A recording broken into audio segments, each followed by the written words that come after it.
사도행전 15장 6절부터 11절의 말씀입니다. 사도와 장로들이 이 일을 의논하러 모여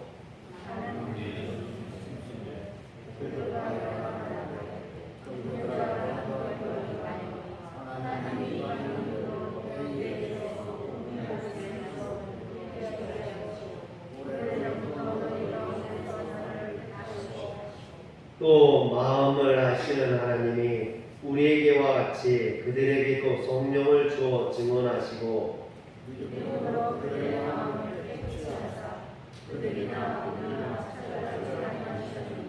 그런데 지금 너희가 어찌하여 하나님을 시험하여 우리 조상과 우리도 능히 매지 못하던 멍에를 제자들의 목에 두려느냐.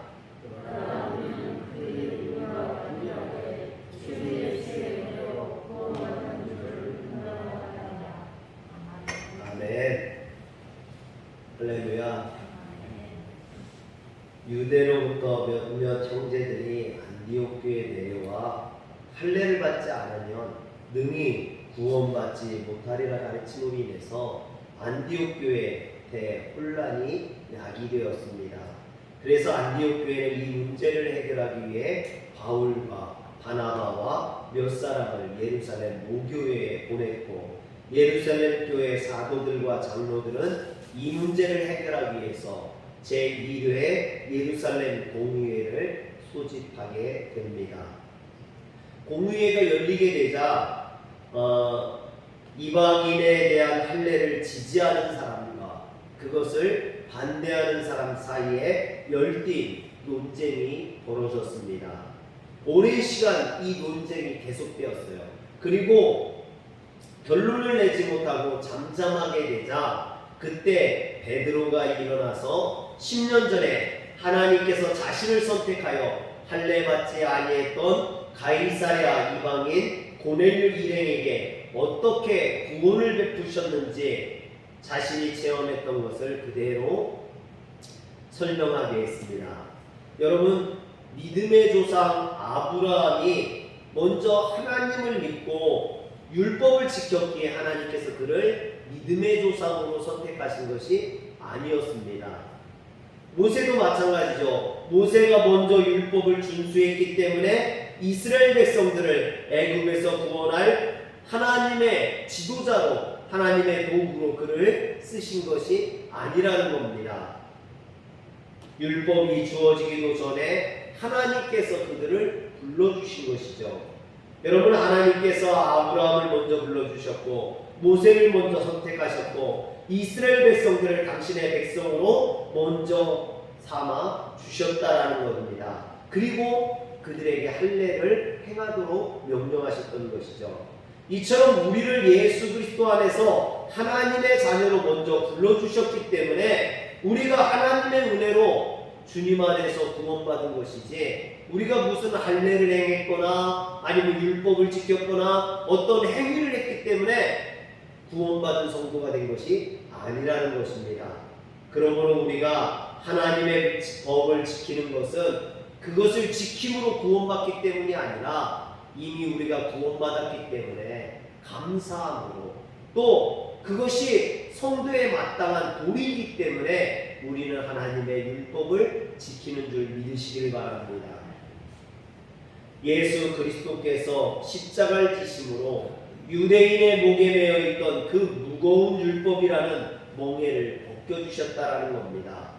그런데 지금 유대인들은 그 멍에를 이방인 그리스도인들에게 다시 씌우려 하고 있다라는 거죠. 그래서 베드로는 이방인 그리스도인들에게 할례를 행하고 모세의 율법을 지키도록 하는 것은 마땅하지 않다라는 겁니다. 그렇게 주장하는 유대인들을 질타하면서 오늘 말씀 10절에 보니까 지금 너희가 어찌하여 하나님을 시험하여 우리 조상과 우리도 능히 매지 못하던 멍에를 제자들의 목에 두려워하느냐라고 책망하고 있는 겁니다.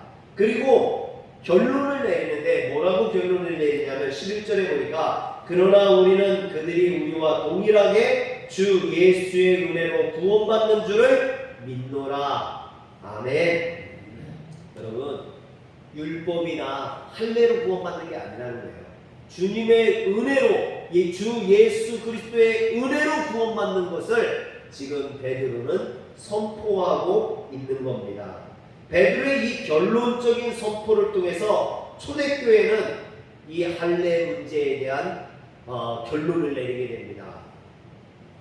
그래서 이 베드로의 고백은 매우 중요한 결론이고 고백이라고 볼 수 있죠. 베드로의 이 결론적인 선포를 통해 초대교회는 이방인에 대한 할례 문제를 촉발된 분열의 위기와 혼란을 비로소 극복하고 해결할 수 있었을 뿐만 아니라 본격적으로 이방인 전도, 즉 세계 선교를 향해서 나아갈 수 있게 되었다라는 것입니다. 이처럼 이번 사건을 해결하는 데 있어서 가장 결정적인 역할을 했던 게 누구냐? 바울이 아니라 베드로였다라는 거예요.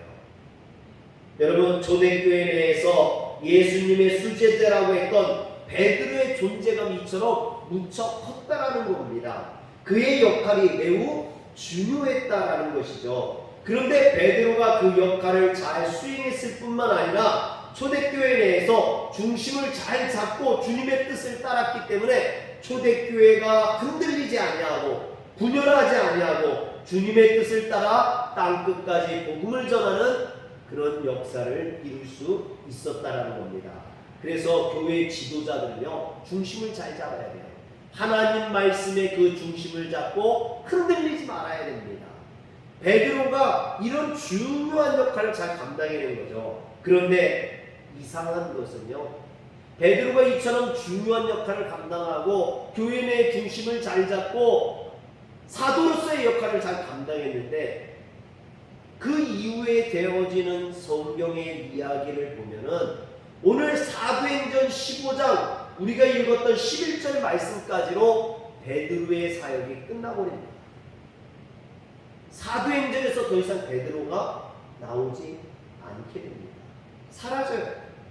그리고 사도행전의 모든 이야기들이 이제 베드로가 아닌 사도 바울 중심으로 이야기가 전개되게 됩니다. 사도행전의 중심이 베드로에서 사도 바울에게로 넘어가게 된다는 거죠. 여러분, 베드로 입장에서 생각을 하면 좀 억울한 일이지 않겠는가 그런 생각이 드는 거죠. 그렇다면 베드로가 무엇을 지금 잘못했습니까? 그렇지 않거든요. 베드로가 중심도 잘 잡고 이 교회 내에 있는 문제도 잘 해결하고 자기 혼자 독단적으로 행하지도 않고 공회를 열어서 이것을 토론 끝에 하나님의 말씀으로 이것을 정리했거든요. 해결했거든요. 그런데도 불구하고 베드로가 성경에서 사라지는 일이 벌어진다는 거죠. 아니, 베드로보다 바울이 더 뛰어나서, 그러면은 베드로보다 바울이 더 뛰어나기 때문에 이 뛰어난 바울을 쓰기 위해서 베드로를 그러면 빼버렸느냐? 여러분, 물론 베드로하고 바울은 비교할 수 없을 정도로 지적인 차이가 납니다. 베드로는요, 갈릴리 어부예요. 제대로 학교를 다녀본 적이 없는 그런 무식쟁이입니다. 더군다나 이 베드로는 헬라어도 할 줄 몰라요. 여러분, 그렇지만 바울은 어떻습니까? 바울은 그 당시 최고의 석학이었던 가말리엘의 문화생이었고 로마의 시민권자였으며 헬라어에 능통했을 뿐만 아니라 바울이 성경을 13개나 쓰는 그런 놀라운 하나님 앞에 쓰임받는 그런 사람이 되지 않습니까? 여러분, 이런 바울과 비교했을 때 베드로는 지적으로 상대가 되지 않죠. 그러나 여러분, 베드로가 누굽니까? 예수님의 수제자잖아요. 예루살렘 교회의 사도입니다. 이 베드로를 통해서 많은 사람들이 예수를 믿었어요. 한 번에 5,000명을 회개시키기도 했고요, 안진뱅이를 일으키기도 했습니다. 여러분, 또 이 베드로, 무식쟁이라고 했던 이 베드로가 신약 성경을 2번이나 쓰게 됩니다. 물론 바울만큼 아니지만 그렇다 할지라도 베드로도 자신의 역할을 다 감당하고 있다라는 거죠. 그런데 왜 바울이 베드로보다 뛰어나다고? 아니면 무엇 때문에 바울이 전위에 들어서고 베드로는 사라지게 되느냐라는 것이죠. 사도행전에서 베드로의 사역이 여기서 끝나고 바울에게로 그 초점이 옮겨가냐는 것입니다. 여러분, 이것은요 우리가 좀 성경을 크게 바라볼 수 있어야만 합니다. 제가 언젠가 여러분들에게 설명했던 헬라파 유대인과 히브리파 유대인을 기억하십니까? 여러분, 하나님께서 아브라함을 통해서 믿음의 조상으로 부르셨죠. 그리고 아브라함의 손자였던 야곱을 통해서 이스라엘 12지파가 만들어지게 됩니다. 그래서 이스라엘이라는 이름 또한 야곱에게 주셨던 하나님의 새로운 이름이었죠. 그것을 이스라엘 민족이 사용을 한 거죠. 이처럼 이스라엘 민족은 12지파 공동체로 되어 있었는데 다윗 때 통일왕국을 이루게 됩니다. 12지파가 통일되어서 하나의 왕국을 이루게 됩니다. 그런데 다윗 이후에 솔로몬이 죽고, 다윗의 아들이었던 솔로몬이 죽고 나라가 둘로 갈라지죠. 남유다와 북이스라엘로 갈라집니다. 그래서 남유다에는 유다 지파와 베냐민 지파가, 그리고 북이스라엘에는 에브라임 지파를 중심으로 한 10개 지파가 위치하게 되죠. 그런데 이 북이스라엘 같은 경우에는 주전 722년에 아수르라는 나라한테 망하게 됩니다. 그런데 아수르 사람들은 자신들이 정복한 지역의 사람들을 옮겨서 다른 민족들과 섞어버려요. 왜냐하면 반란을 일으키지 못하게 그 민족들을 막 섞어가지고 서로 반란을 일으키지 못하도록 그렇게 만들어 놓은 거죠. 그래서 북이스라엘 수도였던 사마리아에서도 사람들을 끌어다가 다른 곳에다 갖다 놓고, 다른 이방 사람들을 가져다가 사마리아에다 갖다 놓고, 그래서 사마리아 사람들이 이방인 사람들과 통혼하면서 혼합되어 버린 겁니다. 그래서 남유다 사람들이 사마리아 사람들을 무시하고 이방인보다도 못한 개 취급을 했던, 그래서 사마리아인들과는 상종하지 아니하는 일들이 그래서 벌어지는 거죠. 남유다 사람들이 보기에 저것들은 이방 민족과 피가 섞인 혼혈인이라고, 그래서 하나님의 혈통을 지키지 못한 사람들이라고 그와 같이 하찮게 여겼던 것입니다. 그런데 이 남유다도 586년에 바벨론이라는 나라의 멸망에서 포로로 끌려가게 됩니다.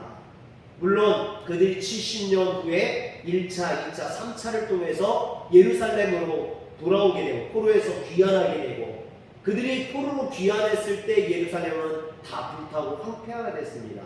그들이 돌아와서 성전을 짓고, 그리고 예루살렘 성벽을 재건하고, 여러분, 적들의 위협과 그리고 적들의 방해로부터 그 어려움을 겪어내면서도 그들이 예루살렘을 다시 세우게 되고 그 예루살렘을 지키게 되는 겁니다. 언제까지? 지금 사도행전이 쓰여지는 이때까지 무려 600년 동안을 이 사람들을 가리켜서 뭐라고 하냐면 히브리파 유대인이다라고 합니다.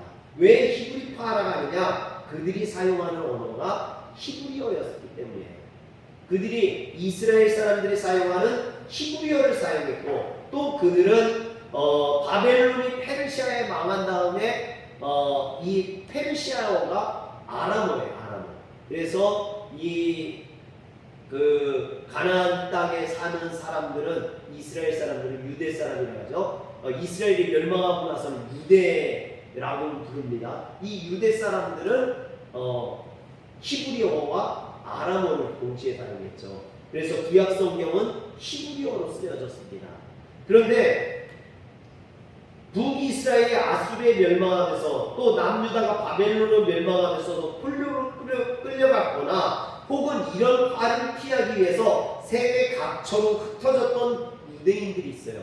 그 사람들이 누구냐면 디아스포라 유대인 또는 헬라파 유대인이라고 합니다. 이 디아스포라라는 말은 그리스어요. 흩뿌리다 라는 말에서 나온 그리스어입니다. 유대인들이 흩어져서 그곳에서 타운을 형성했다는 거죠. 인천에 가면은 중국인 타운이 있는 것처럼 유대인들이 자신들이 거하는 곳에서 이방 땅에서 타운을 형성한 것이 바로 디아스포라입니다. 거기에 있던 유대인들, 그래서 디아스포라 유대인, 그들이 사용하는 언어가 이 헬라어예요. 헬라어는 고대 그리스어죠. 그리스어. 이 그리스어를 그들이 주어로 사용했던 겁니다. 그런데 이처럼 헬라파 유대인들 중에서도 예루살렘을 그리워해서 예루살렘으로 돌아오거나 예루살렘의 성지를 방문하기 위해서 들렸던 사람들이 많이 있었습니다. 그런데 복음이 전해지면서 히브리파 유대인들뿐만 아니라 헬라파 유대인들에게까지도 복음이 증거되었고 그들이 복음을 받아들여서 헬라파 유대인 그리스도인이 된 사람들이 있었다는 거죠. 그래서 초대교회 내에는 히브리파 유대인들과 헬라파 유대인들이 함께 있었습니다. 히브리파 유대인의 대표가 누구냐면 베드로라고 볼 수 있는 거고요. 헬라파 유대인의 대표가 사도 바울이라고 볼 수 있는 거죠. 여러분 이처럼 초대교회 내에는 헬라파 유대인과 히브리파 유대인이 공존했습니다. 그런데 문제는 뭐냐면 사도행전 6장에 보면 초대교회 내 헬라파 유대인들이 자신들의 과부들이 매일의 규제에서 빠지는 일로 히브리파 유대인들을 원망하는 그런 사건이 벌어지게 됩니다. 그래서 사도들이 이 일을 해결하기 위해서 그것을 구제하는 일을 전담할 수 있는 교회 내에서 구제하는 일을 전담할 수 있는 7명의 집사님들을 뽑게 되죠. 근데 그 7명의 집사님들을 뽑았는데 누가 뽑히냐면 전부 다 헬라파 유대인들이 뽑히게 됩니다. 여러분 좀 이상하죠. 왜냐하면 지금 초대교회의 절대 다수는 히브리파 유대인들이라는 거예요. 헬라파 유대인들은 많지 않죠. 그렇다면 선거를 해서 누군가를 뽑는다면 당연히 히브리파 유대인들이 되어야 됩니다. 여기는 오시촌이잖아요. 그러면 우리 교회에서 뭐 장로님을 뽑든 뭘 뽑든 누가 돼야 돼요? 오시성이 되겠지. 당연히 오시들이 많은데. 그런데 다른 사람을 세우는 거예요. 여러분 학연, 지연 뭐 이런 것으로 우리나라는 묶여 있잖아요. 이스라엘도 마찬가지입니다. 학연, 지연 뭐 이런 걸로 묶여 있는데 당연히 히브리파 유대인들이 뽑혀야 되는데 헬라파 유대인들만 뽑은 거예요. 왜? 그들은요 소외당하고 어려움 당하는 사람들을 위해서 뽑는 사람들이기 때문에 그들을 잘 대변해 줄 수 있는 사람들을 뽑은 거예요. 할렐루야. 교회에서 여러분 누군가를 뽑을 때 교회를 대표하거나 어떤 직책을 감당하거나 그런 사람들을 뽑을 때 어떤 사람을 뽑아야 되느냐? 나의 친인척이나 나와 관계 있는 사람이 아니라 그 일을 잘 감당할 수 있는 사람, 대변할 수 있는 사람, 그런 사람을 뽑아야 되는 거죠. 여러분 그것이 하나님의 뜻이었습니다. 하나님의 뜻이 거기에 있었기 때문에 초대교회는 헬라파 유대인을 뽑아서 전면에 교회의 전면에 세우게 된 겁니다. 전통적으로 이스라엘 땅에서 히브리어를 모국어로 살고 있는 이 히브리파 유대인들은요 사실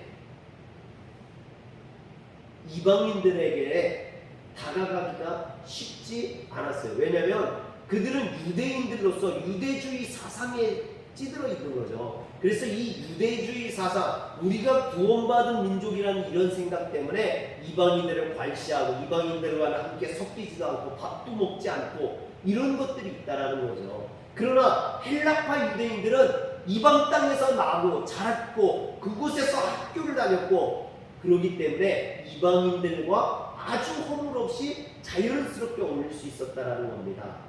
하나님께서 왜 히브리파 유대인이 아닌 헬라파 유대인을 초대교회 집사들로 세웠을까? 그것은 바로 이런 이유 때문이죠. 하나님의 복음을 전하는데 히브리파 유대인들보다는 헬라파 유대인들이 훨씬 더 수월하고 그 일을 잘 감당할 수 있었기 때문이라는 겁니다. 그래서 하나님께서는 히브리파 유대인이 아닌 헬라파 유대인을 세워서 그들을 통해서 복음을 전하게 하셨던 거죠. 그래서 주님께서 여러분 승천하시기 전에 제자들에게 남겼던 사명이 뭡니까? 예루살렘과 온 유대와 사마리아 땅 끝까지 이르러 내 증인이 되라는 사도행전 1장 8절에 가 있어요. 그런데 히브리파 유대인들은 이 예루살렘을 벗어나지 못하는 거예요. 여러분, 사도들도 다 히브리파 유대인들입니다. 그렇기 때문에 그들도 예루살렘을 벗어나지 못해요.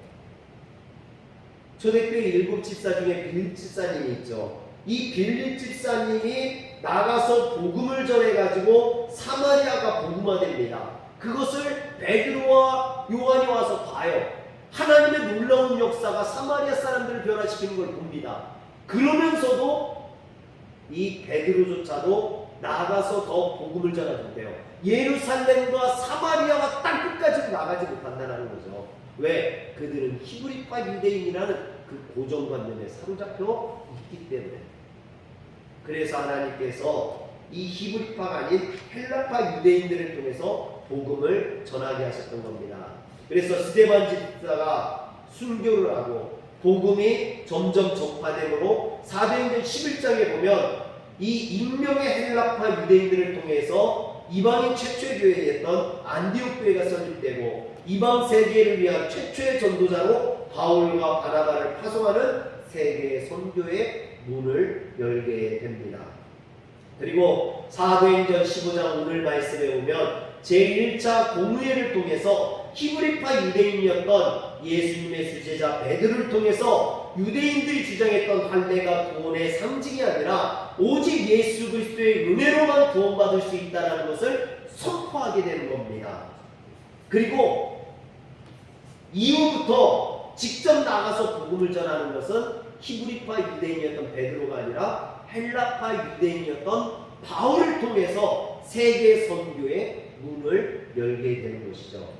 즉 어떻게 보면 히브리파 유대인이었던 베드로의 사역은 선교의 장애가 되었던 할례의 문제를 해결하는 것까지, 그것은 예수님의 수제자였고 또 예루살렘 모교의 사도였던 베드로가 가장 잘할 수 있는 일이라는 거죠. 베드로가 해야만 하는 일이고, 그래서 그 일을 해결하는 건 누구를 통해서 하셨어요? 사도 바울이 아닌 베드로를 통해서 그 일을 하신 겁니다. 그리고 이방인들에게 나가서 복음을 전하는 것은 이방 사람들의 언어를 할 줄도 모르는 베드로가 아니라 이방인의 언어를 할 수 있는 사도 바울, 생각조차도 마음조차도 이방인의 시민권을 가지고 있고 이방에서 나고 자랐던 그곳에서 배웠던 사도 바울을 통해서 하나님이 일하셨다라는 겁니다. 그렇기 때문에 여러분, 베드로가 서운해할 필요가 없다는 거예요. 왜 내 사역은 여기에서 끝나고 앞으로의 사역은 사도 바울을 통해서 이루어지냐? 서운할 필요가 없는 거죠. 또 바울도 마찬가지입니다. 자신이 이제 사도 베드로를 제끼고 자신이 선교에 앞장섰다고 자신이 교만할 필요도 없다라는 거죠. 베드로와 사도 바울은요, 배경이 다른 거예요. 또 성향이 다른 겁니다. 그들이 하는 사역도 다른 거예요. 여러분, 각자에게 주어진 사명이 다른 거예요. 어떻게 보면 우리도 마찬가지입니다. 여러분, 성도들마다 다 똑같으면 쌌나요? 모든 사람들이 다 꽃꽂이 하려고 하고 모든 사람들이 다 교사하려고 하고 모든 사람들이 다 성가대 하려고 하면 쌌나요? 어떤 사람은 꽃꽂이에 관심이 있고 어떤 사람은 성가대에, 어떤 사람은 교사에, 어떤 사람은 공동식사에, 어떤 사람은 또 청소에. 여러분, 이렇게 자기에게 맡겨진 사역을 잘 감당하는 것, 나에게 주어진 사명을 다 감당하는 것, 그게 바로 하나님의 일을 이루는 우리의 모습이라는 거죠. 여러분, 목회자도 마찬가지입니다. 어떤 사람은 선교에 좀 더 관심이 있고요, 어떤 사람은 전도에, 어떤 사람은 말씀 전하는데, 어떤 사람은 신방에. 목회자들마다 다 달라요. 이 사람이 이랬으니 목사님들 이래주세요. 그러면요 서로 힘들어지는 거예요. 사람이 다르듯이 그 주어진 사명도 다 다르다는 겁니다.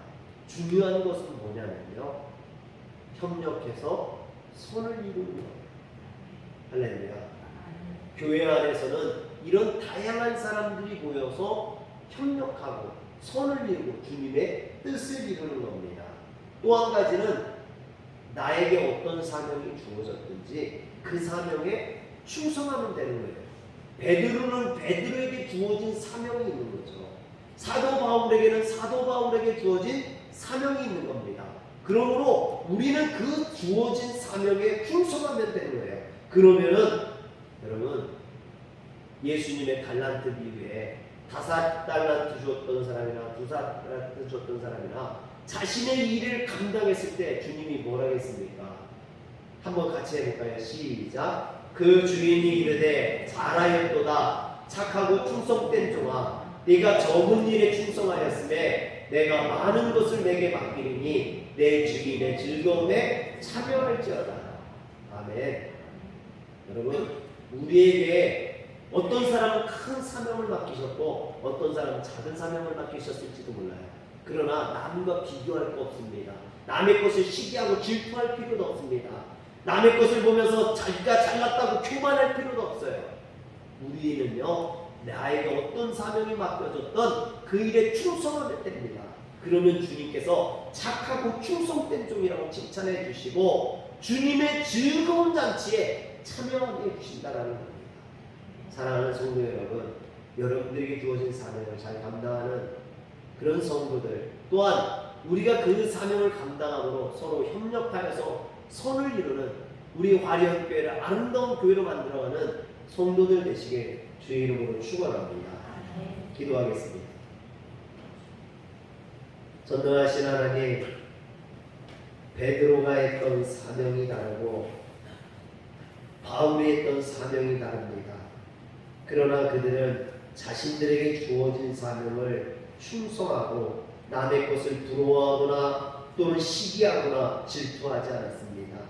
하나님, 오늘 우리도 다른 사람을 시기하거나 질투하는 것이 아니라 말없이 묵묵하게 나에게 주어진 사명들을 잘 감당할 줄 아는 성도들 되게 하여 주시옵소서.